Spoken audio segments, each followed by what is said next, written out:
একবারে মোক্ষযোগ অষ্টাদশের অধ্যায়ে আমরা দেখতে পাব অর্জুনের শেষ বক্তব্য।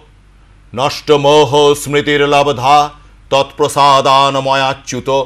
আমার মোহ নষ্ট হয়েছে, আমি সেই ব্রাহ্মী স্মৃতি আমি লাভ করেছি। The supreme clarity has emerged on me.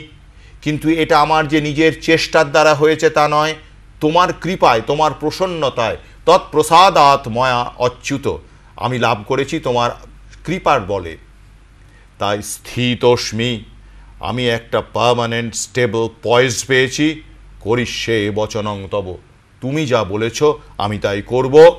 এই রকম যে কথা, একটা দৃঢ় নিশ্চয় ভূমি, এই হচ্ছে শিষ্যস্থ অর্জুনের শেষ কথা।